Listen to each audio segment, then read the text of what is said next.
Guys,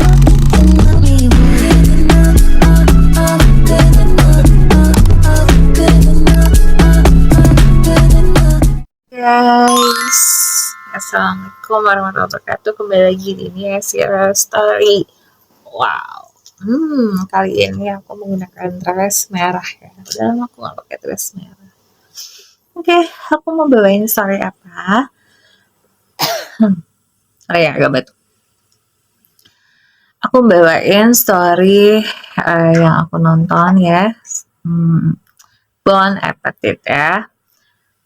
Sebelum aku bawakan story-nya, jangan lupa untuk like, share, comment, subscribe. Yes, ya. Oke, aku mau dikit ya, biar relax.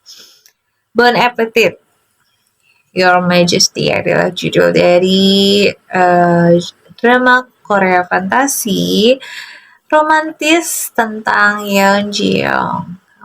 Seorang koki perfeksionis dari masa kini yang tiba-tiba terlempar ke masa dinasti Joseon dan menjadi koki di istana Raja Lee Hyun.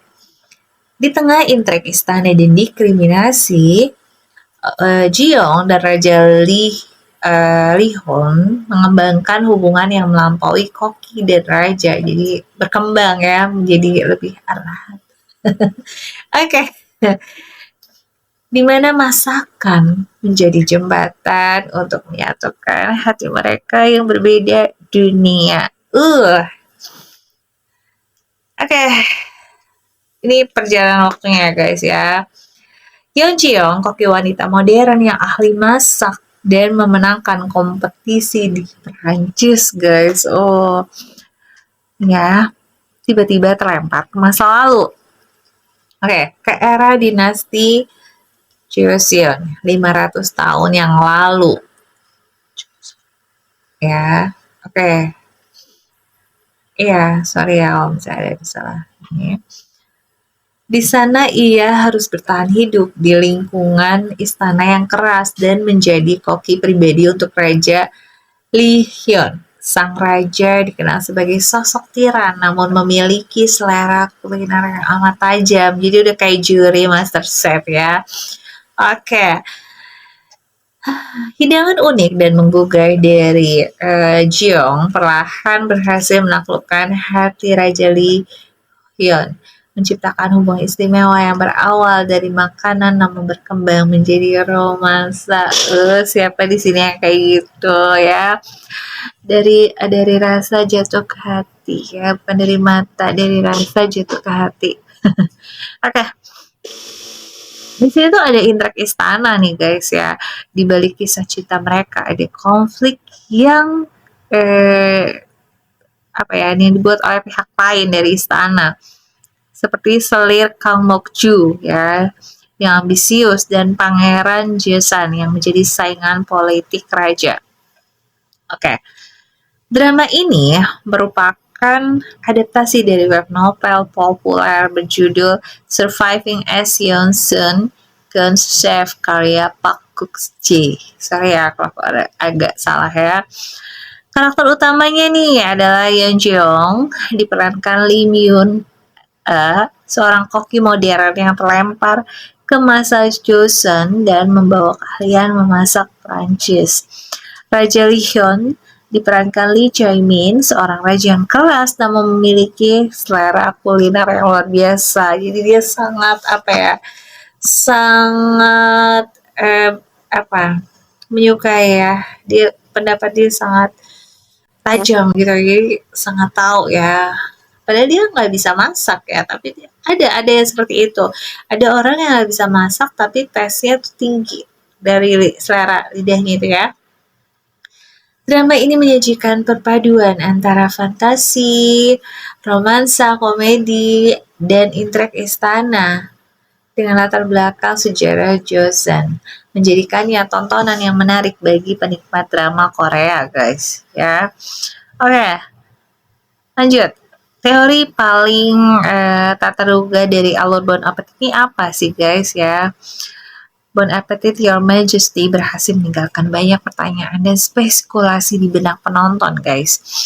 Drama yang penuh intrik istana persaingan, dan romansa ini membuat penggemar terus berspekulasi tentang akhir kisah para tokohnya. Wah, terutama Raja Hyun ya dan Yeon Jeong.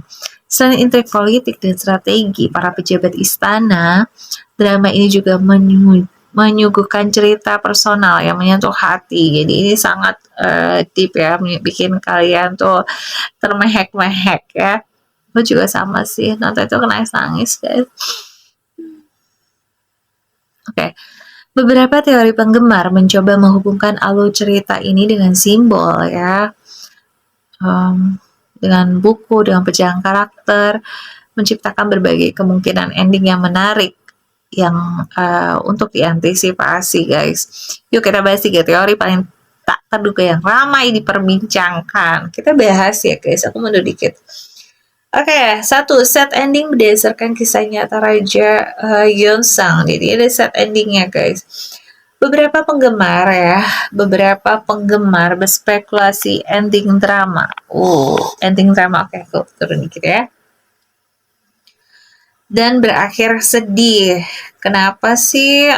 Terinspirasi dari kisah nyata raja ini guys ya. Setelah kudeta dan digulingkan dari tahta, Raja Yeonsang diasingkan dan meninggal dunia, meninggalkan catatan penyesalan dan rasa cinta yang tak tersampaikan. Dalam buku Mangunrok ya, kalau orang itu tuh bilangnya Mangunrok ya, terlihat ia menulis dengan penuh kesedihan, seolah mengungkapkan hati yang hampa sebelum ajal menjemput. Oke, teori menunjukkan kemungkinan drama menekankan isi tragis perjalanan cinta bagi kekuasaan, memberi pesan bahwa tidak semua perjuangan berakhir bahagia. That's right, tidak semua guys ya. Bagi Raja Yeon, ini bisa menjadi momen refleksi atas keputusannya selama memimpin istana dan menghadapi intrik di sekelilingnya. Jadi orang yang jahat itu orang terdekatnya dia guys ya. Paman ya kalau nggak salah itu bermuka dua banget. Oke. Biasa gitu ya guys, orang yang jahat itu orang yang terdekat pada sama kita ya, bisa keluarga, bisa saudara, itu orang yang paling dekat itu biasa orang yang jahat. Tapi tidak semua seperti itu ya, tidak semua aku bilang. Oke. Teori lain muncul dari ide bahwa setelah diasingkan, Raja Yeon atau tokoh lain menulis menggunakan buku Mangunrok sebagai alat untuk menembus lintas waktu ke tahun 2025 ya guys. Hal ini membuka peluang ending bahagia. Sorry. Dimana karakter utama bisa kembali sebelum peristiwa bendera atau kudeta terjadi.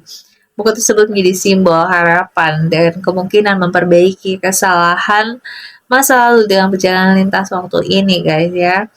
Penonton membayangkan skenario alternatif di mana intrik istana bisa diatasi ya, cinta bisa tersampaikan dan para karakter mendapat keadilan serta kebahagiaan yang selama ini tertunda. Giljeom dan inspirasi dari Janggeum ya. Giljeom dianggap memiliki banyak kesamaan dengan karakter legendaris Janggeum. Keduanya sama-sama peka terhadap masakan dan obat. Memiliki cita-cita besar untuk masuk istana serta berasal dari keluarga yang menghadapi kesulitan hidup ya. Ayah Giljeom yang mantan perwira ditangkap dan ibunya terbunuh membuatnya harus berjuang sendiri di Hanyan. Mirip perjalanan Janggeum di sejarah ya. Karakter ini memunculkan teori bahwa Giljeom akan berhasil mengubah takdirnya sendiri dengan kecerdikan, kerja keras, dan ketekunan guys ya. Ia bisa menjadi kunci tercipta ending bahagia bagi dirinya dan Raja ini guys ya. Teori ini memberi harapan bahwa drama tidak hanya terfokus pada tragedi, tapi juga memperlihatkan kekuatan karakter perempuan yang tangguh dan penuh strategi guys ya. Dengan berbagai teori, penonton dibuat terus menebak-nebak bagaimana akhir kisah Raja Yeon dan Giljeom. Apakah mereka akan menemui nasib tragis atau justru mereka bagian yang tak terduga? Ini penasaran aku juga ya. Semua misteri ini membuat Bon Appetit Your Majesty semakin menarik untuk tunggu kelanjutan dan endingnya guys.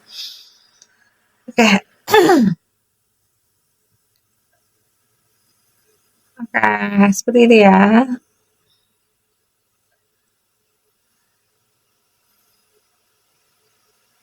Jadi apa? Dalam drama Bon Appetit ini, Raja Yeon Sang-un digambarkan sebagai raja kejam yang memiliki keterkaitan terhadap kuliner kan. Oke, menurut aku udah nonton ya guys. Oke, menurut aku ini film keren banget buat kalian ibu-ibu ya. Ini buat ibu-ibu yang bete ya kerjaannya itu aja ya hari-hari ngurusin anak mau beres gitu tiap hari diulang-ulang-ulang gitu ya. Oke, ini sangat recommended untuk kalian ya. Eh, untuk apa sih nontonnya seru ya, seru banget. Jadi banyak banget sisi-sisi positif yang bisa kita ambil guys ya. Bisa dari ketekunan si chef ini ya. Jadi kalau zaman dulu ya, zaman era dinasti ini, wanita itu nggak boleh di dapur guys. Biasanya yang di dapur jadi chef itu laki-laki. Nah ini perempuan ditunjuk oleh raja langsung ya, karena dia udah memiliki apa ya, kayak ada ketertarikan, ngerti ya guys. Jadi lewat masakan seperti itu. Nah itulah, ini bagus banget tuh kalian yang mau belajar masak, bahwa apa ya, entah kenapa kalau kata orang tua dulu, laki-laki itu harus dimanjakan oleh apa, ya rasa rasa. Jadi kita sebagai perempuan juga jangan ogah-ogahan nggak mau belajar masak ya. Itu sayang sayang kalau kita nggak belajar masak, kita sayang, kita jadi nggak tahu rasa. Tapi nggak sih, jadi pelajari dari film ini tuh apa ya, aroma boleh wangi, tapi penentu dari sebuah masakan itu adalah rasa guys, seperti itu ya. Itu sih aku suka banget, kadang aku ngeliatnya gemes, lucu, ketawa, kadang sedih ya itu. Oke. Semoga kalian nonton ya Bon Appetit Your Majesty, boleh kalian tonton, ini keren banget buat cowok-cowok juga ya yang hobi masak, boleh juga. Demikian aku pamit, aku harus live streaming lagi. Jangan lupa untuk like, share, comment, subscribe-nya Siro. Thank you, bye bye.